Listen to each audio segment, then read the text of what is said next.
ونطعم من لو يشاء الله أطعمه إن أنتم إلا في ضلال مبين ويقولون متى هذا الوعد إن كنتم صادقين ما يرجون إلا صيحة واحدة تأخذهم وهم يخصمون فلا يستطيعون توصيتهم إلى أهلهم يرجعون ونفخ في السور فإذا هم من الأجداث إلى ربهم ينسلون قالوا يا ويلنا من بعثنا من مرقدنا هذا ما وعد الرحمن وصدق المرسلون إن كانت إلا صيحة واحدة فإذا هم جميع لدينا محضرون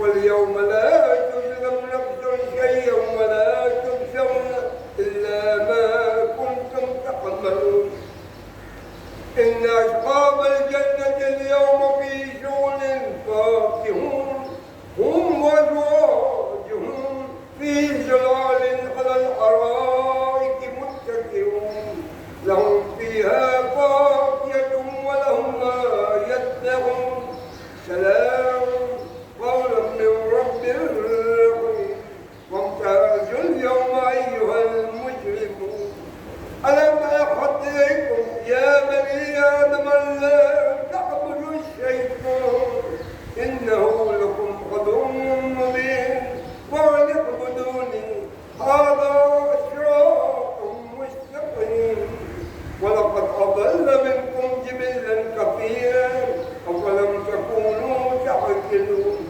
هذه جهنم التي كنتم توعدون اصلوها اليوم بما كنتم تكفرون اليوم يختمون على أفواههم وتكلمنا أيديهم وتشهد أرجلهم بما كانوا يكسبون ولو نشاء لطمسنا على أعينهم فاستبقوا الصراط فأنى يبصرون ولو نشاء لمسخناهم على مكانتهم وما استطاعوا مضيا ولا يرجعون ومن نقمره ننكسه في الخلق أفلا يعقلون وما علمناه الشعر وما ينبغي له إن هو إلا ذكر وقرآن مبين لينذر من كان حيا ويحق القول على الكافرين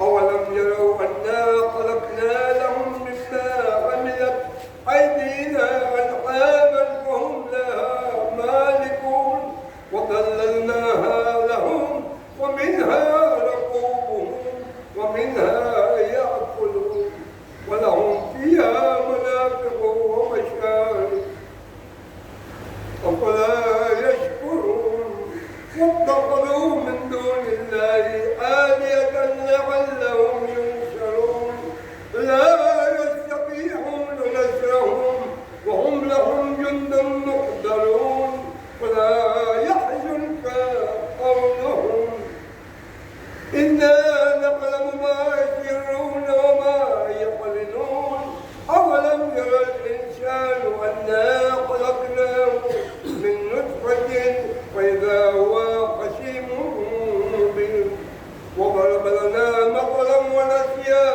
خلقا قال من يحيي العظام وهي رميم قل يحييها الذي أنشأها أول مرة وهو بكل خلق عليم الذي جعل لكم من الشجر الأخضر نارا وإذا أنتم منه توقدون أوليس الذي خلق السماوات والأرض بقادر على أن يخلق مثلهم بلى وهو الخلاق العليم إنما أمره إذا أراد شيئا أن يقول له كن فيكون فسبحان الذي بيده ملكوت كل شيء وإليه ترجعون صل على محمد وآل محمد رحم الله من كان على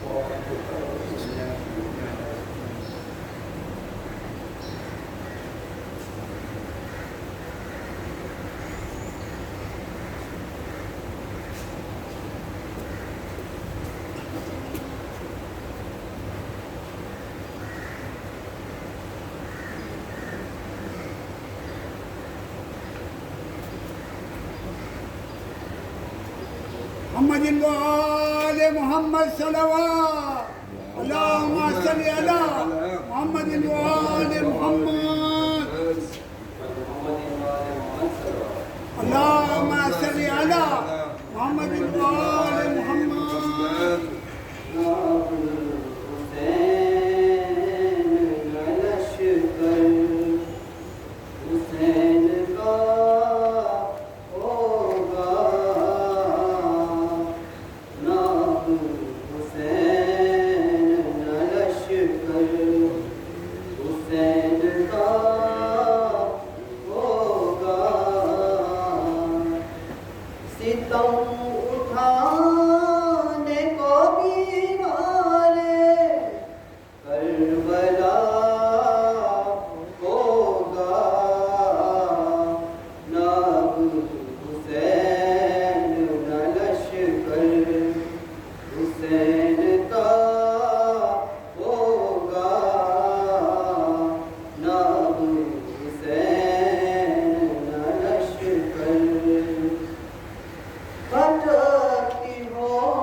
اللهم صل على محمد وآل محمد وعجل فرجه محمد وآل محمد صلوات اللهم صل على محمد وآل محمد وعجل فرجه سورة المباركة في الفاتحة.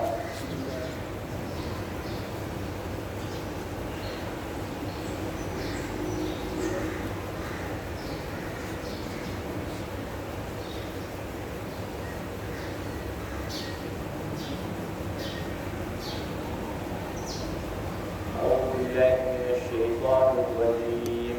بسم الله الرحمن الرحيم. الحمد لله رب العالمين، والصلاة والسلام على أشرف الأنبياء والمرسلين أبي القاسم مصطفى محمد. اللهم صل على محمد وآل محمد ثم الصلاة والسلام على أهل بيته أجمعين. رب اشرح لي صدري ويسر لي أمري واحلل عقدة من لساني يفقهوا قولي. أما بعد، فقد قال الله سبحانه وتعالى في القرآن الكريم وقوله الحق. بسم الله الرحمن الرحيم.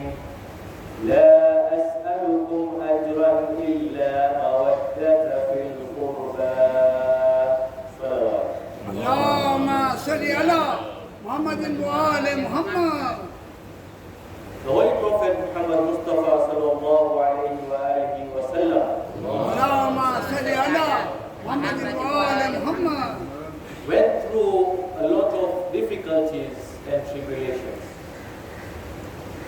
In fact, he himself says that no other prophet has gone through the difficulties that I have gone.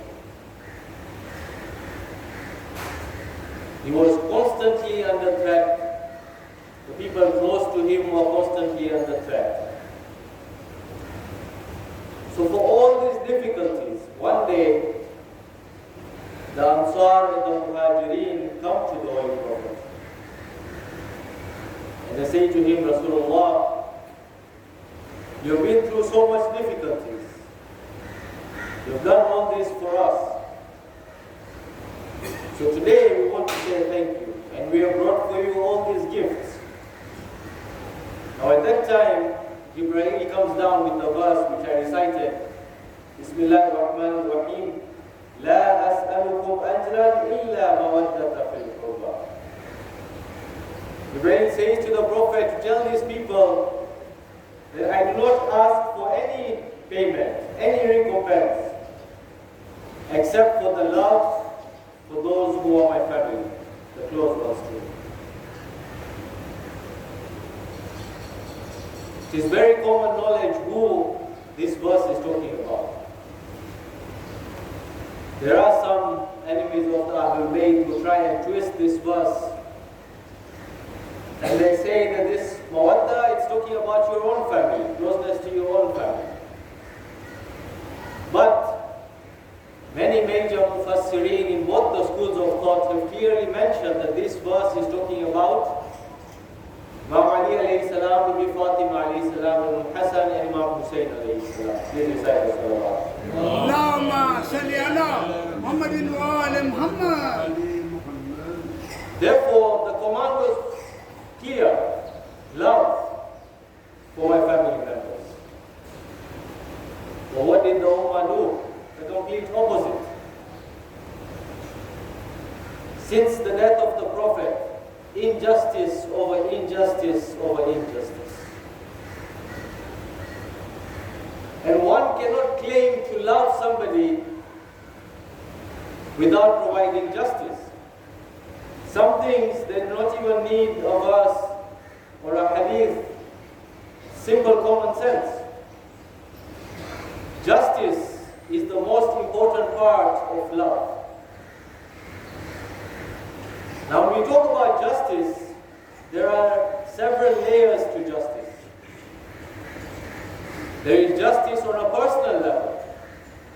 If I commit a sin, then I have committed an injustice to myself.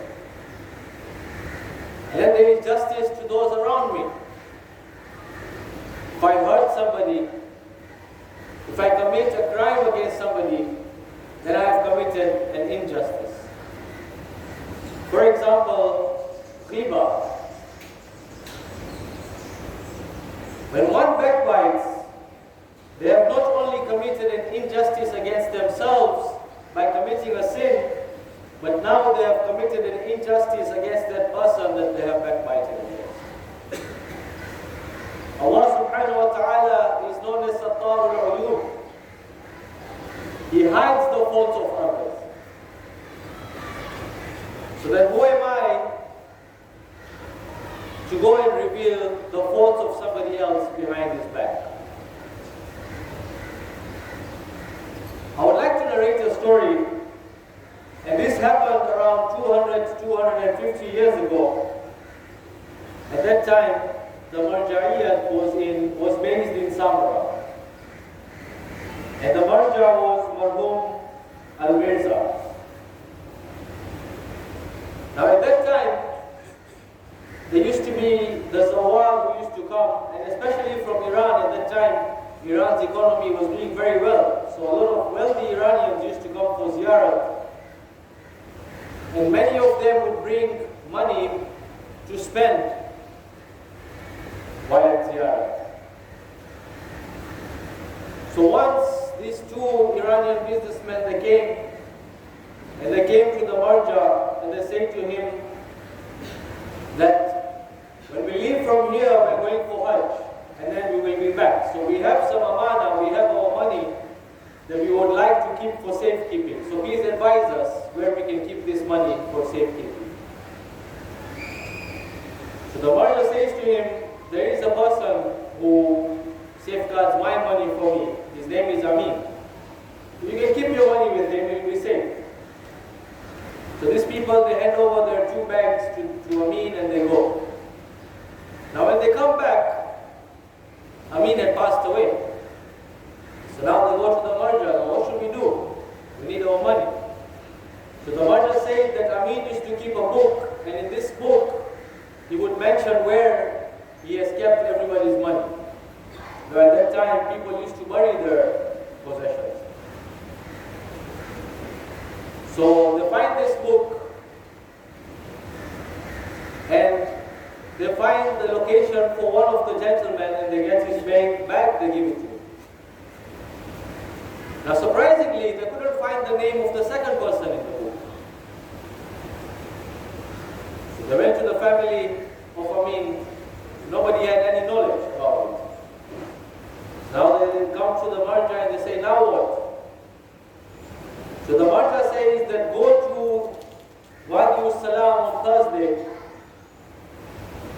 Now Wadi Salam is the biggest graveyard in the world. And it is said that all the noble souls, once they pass away, they go to Wadi Salam.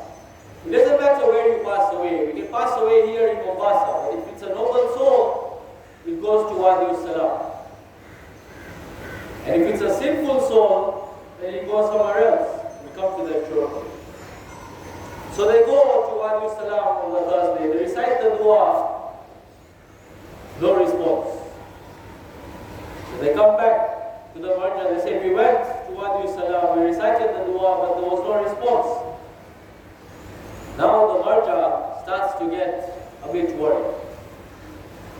He says that if Amin did not reply at Wadi Salam,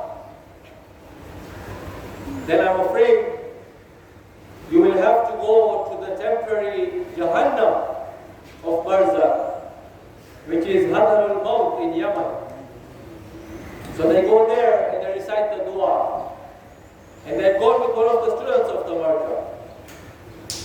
Now the student suddenly gets frightened. So the people ask him, what have you seen? He said, I'm not going to say anything until we go back to the Marja. So they go back to the Marja and the student says that, oh Marja, I saw Amin, his body was engulfed in flames. And he kept shouting that, "Save me from the butcher, save me from the butcher." So now the Marja, he gets more worried because this was one of his close companions and he was a very trustworthy fellow. So he tries to find out that who is this butcher that he's talking about. Finally they locate this butcher. And the Marja goes personally to the butcher, knocks on his door. The butcher opens and he says, "Oh Marja, what can I do for you?"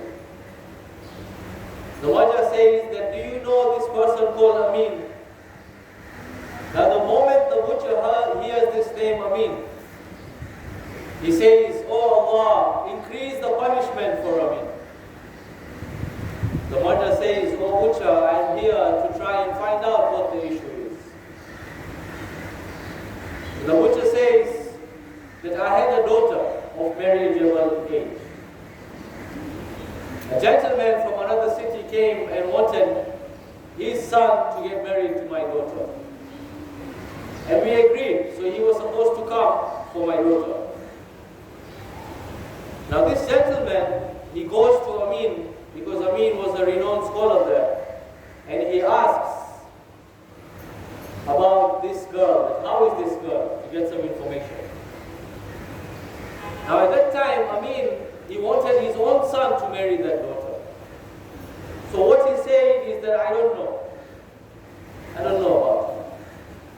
Now when a scholar says, when a renowned scholar in a neighborhood says something like that about somebody, it puts worry in somebody's heart. So that man did not send his son to marry that girl. Now, a few years passed by, and that girl now passed that age where she was getting proposals. And she did not get married. So the butcher says that is why I curse this Amin to this day. So this small act of injustice turned his destiny upside down. So the Marja says that I'm going to find a suitor for your daughter. Please forgive me. So the butcher agrees and forgives. And that is what happened. Please recite us a word. Allahumma salli ala Muhammadin wa ali Muhammad. So injustice at whatever small scale can change the destiny of somebody. Now we know that injustice, we don't even have to look at a big scale like, in the government or wherever. In our own personal lives, within our families, with our spouses. We have an example of Imam Hassan alayhi salam and his wife Johanna. What kind of injustice did this wife commit on Imam Hassan that she was willing to kill him just for the promise of power? Imam Hassan alayhi salam, who was known as Kareemul Ahlul Bayt. There is a narration where once Imam Ali alayhi salam was farming, he was trying to grow some plants. And this beggar comes to Imam Ali alayhi salam and says to him, "I'm hungry, do you have some food?" So the Imam, he removes 2 pieces of dry, stale bread. And he says to the man that, "Here, you can have one and I'll have one, we can eat together." So that man, he tries to break this bread and it wouldn't even break off. So being a poor, hungry man, he still felt sorry for Imam Ali. And he did not know at this point who this person was. He did not recognize Imam Ali. So he says to the Imam that, "How can I eat this bread? It's not even breaking off." So Imam Ali says to him, "Okay, you go to this particular place, there is a person who will give you food." So he goes to this place, and in this place there was a vast setup of food and a lot of people were eating there. So this person eats to his full, and then he collects some food to take away with him. was giving out the food there, he says to him, hold on, why are you taking this food? Who are you taking it for? If there is somebody in this town who needs food, then I need to know about this person. So to that the man, he describes Imam Ali alayhi salam because he did not know at that time that was Imam Ali alayhi salam. So he describes him that there was this particular person, he has very stale brain, so I want to take some food for him. And he describes him. Now the other person who was giving out the food, he recognizes. And that person who was giving out the food was actually Imam Hassan alayhi salam. And he says to him that, no, that is my father, Imam Ali alayhi salam. He chooses to eat that stale bread. So this is Imam Hassan alayhi salam who used to give out food to all the needy people, Karimul Ahlul Bayt. And yet his wife would commit such an injustice to poison him.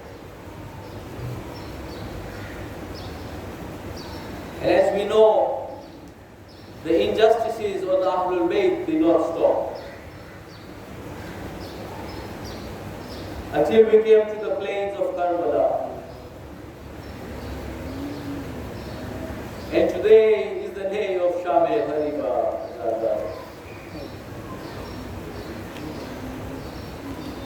On the day of Ashura, in one day, 72 men were martyred. Companions of Imam Hussain alayhi salam lay soulless on the plains of Karbala. Owen and Muhammad are no more. Qasim is no more. Abbas is no more. Ali Akbar is no more. Ali Asghar is no more. Hussein is no more. Lying on the sands of Karbala are the heads severed from their bodies. No ghusl, nobody to give kafan, nobody to bury them. Their bodies were trampled by the forces of Yazid's horses. The sun was setting in the horizon. Another night fell on the land of Karbala. This is the night of Shaam Al-Ghareebaan. What a lonely night. There is no light.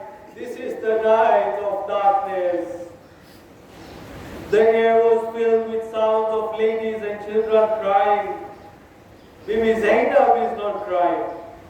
No tears were flowing from her eyes. Hussein is not there to comfort the mothers and orphans, but Bibi Zaynab is there. Abbas or Ali Akbar are not there to guard the tents, but Bibi Zaynab is there. She is guarding the tents. Now Yazid's men should leave these ladies and children to mourn their dead ones. But no, they came to the tents. They looted the belongings of the holy household. They snatched away the hijab. Shimmer came to Bibi Sakeenah, who was crying for her father. Instead of comforting this little child, Shimmer slapped Sakeenah. He pulled off her earrings. Blood was pouring from little Sakeenah's ears. One by one, they set fire to the tents. The helpless ladies and children ran from one tent to another. Little Sakeenah ran from one tent to another. Her dress was on fire. Her ears were bleeding. She ran to the battlefield screaming, "Baba, where are you?" The last tent was now set on fire. Our fourth Imam, Imam Zain al-Abidin, was lying unconscious. Bibi Zaynab got worried. She ran to the tent to save the Imam. All the tents were now burnt down. The holy ladies and the children were left homeless. The children were frightened and they ran to escape the fire. Bibi Zaynab and Kulthum went in search of the children. Some of the children had been trampled by the horses. Some of the children had been burnt by the fire. Bibi Zaynab and Bibi Kulthum gathered the ladies and children in a small place. Now Bibi Sakeenah could not be found. Bibi Kulthum stood guard while Bibi Zaynab rushed to the battlefield, screaming, Sakeenah, where are you, Sakeenah? Bibi Zaynab reached the place where Imam Husayn's body was lying. There, Bibi Sakeenah lay with her on the chest of Imam Husayn, deep in sleep. Bibi Zaynab recollected her and took her back to the tent. In the tents, there was the poor Bibi Rubha. Bibi Zaynab says to her, do not worry, you rest. But this was the night, the first night she was spending without baby Ali Asghar. How could she sleep? At night, Bibi Zaynab was standing on guard. Suddenly, she saw a rider riding towards her. She saw that a man was on a horse riding towards her. She cried out, oh man, please do not come any closer. I have just managed to get the children to sleep. The rider continued riding towards her. Zaynab now got angry. She said, stop just there. Do not come any near. I am the daughter of Ali. I warn you not to come closer. Now the man spoke to Zaynab. Daughter Zaynab, do you not recognize your father Ali? Zaynab rushed to her father. Baba, I am glad you have come, but you are late. Where were you when Ali Akbar was being killed? Where were you when Abbas was being killed? Where were you when Hussein was being killed? Where were you when our hijabs were being taken off? لا لعنة الله على القوم الظالمين. إنا لله وإنا إليه راجعون. ماتم يا حسين.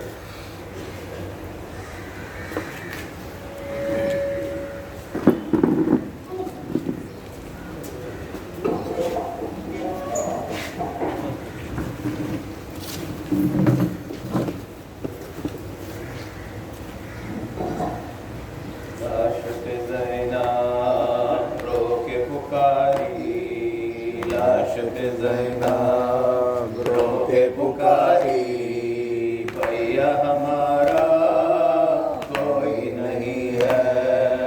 लाश पे ज़ैनब रो के पुकारी, लाश पे ज़ैनब रो के पुकारी, भैया हमारा कोई नहीं है। देखो ए भाई ज़हरा की जाई, लाश पे आई हूँ बेपर्दा होकर। देखो ए भाई ज़हरा की जाई, लाश पे आई हूँ बेपर्दा होकर। मारा गया है अब्बास गाजी, कासिम दुलारा कोई नहीं है। लाश पे ज़ैनब रो के पुकारी, लाश पे ज़ैनब रो के पुकारी, भैया हमारा कोई नहीं है। देखो ए भाई ज़हरा की जाई, लाश पे आई हूँ बेपर्दा होकर। देखो ए भाई ज़हरा की जाई, लाश पे आई हूँ बेपर्दा होकर। मारा गया है अब्बास गाजी, कासिम दुलारा कोई नहीं है। लाश पे ज़ैनब रो के पुकारी, लाश पे ज़ैनब रो के पुकारी, भैया हमारा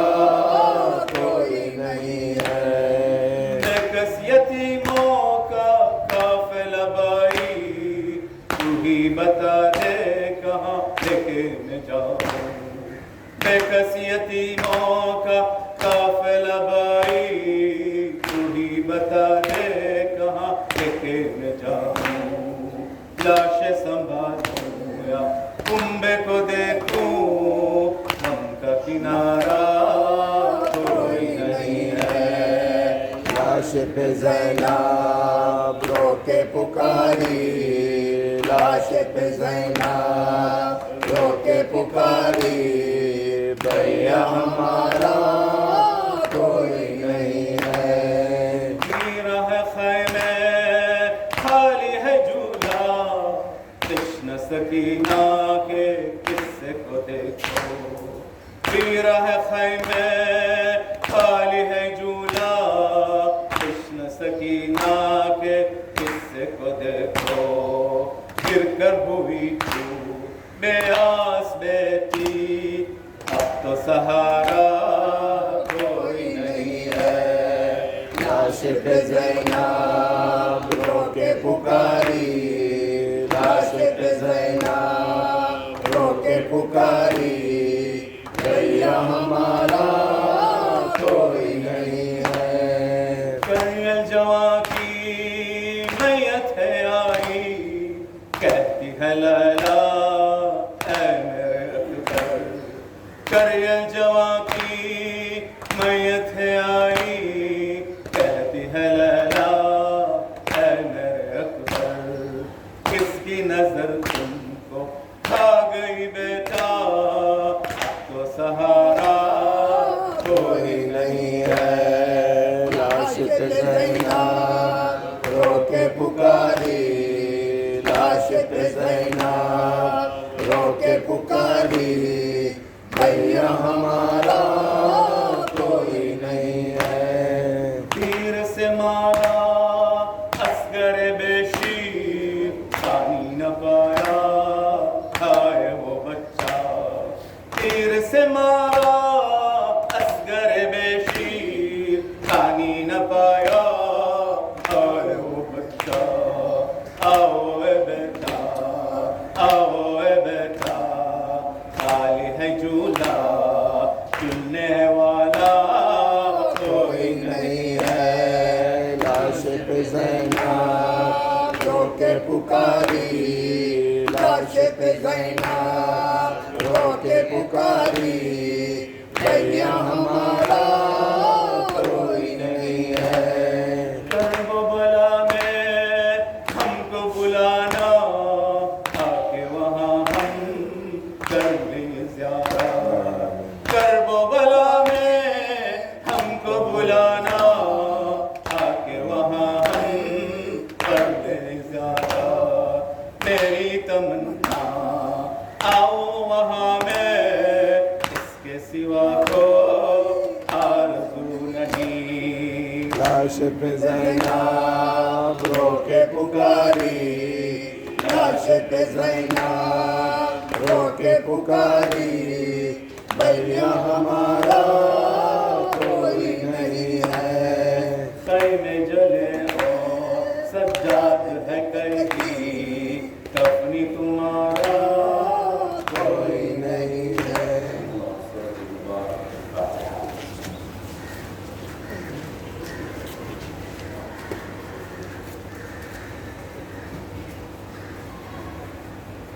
अस्सलामु अलैका या रसूलल्लाह, अस्सलामु अलैका या नबीयल्लाह, अस्सलामु अलैका या अमीरुल मुमिनीन अली इब्न अबी तालिब, अस्सलामु अलैकी या फातिमतुज़्ज़हरा सय्यदतुन निसाइल आलमीन, अस्सलामु अलैका या हसन अल-मुज्तबा, अस्सलामु अलैका या अबा अब्दिल्लाह, अस्सलामु अलैका या ज़ैनुल आबिदीन, अस्सलामु अलैका या मोहम्मदrazabhai, السلام عليك يا جعفر الصادق، السلام عليك يا موسى الكاظم، السلام عليك يا علي الرضا، السلام عليك يا محمد التقي الجواد، السلام عليك يا علي النقي الهادي، السلام عليك يا حسن العسكري، السلام عليك يا مولانا يا صاحب الأسد والقرآن، السلام عليك يا شريك القرآن، السلام عليك يا كعبة الإيمان، السلام عليك يا إمامنا وإمام الإنس والجان، أجل الله تعالى فرجك، وسعل الله تعالى مخرجك، وظهور له ورحمة الله وبركاته. اللهم صل على محمد وآل محمد وأجل فرجه. لا إله إلا الله. Labbayka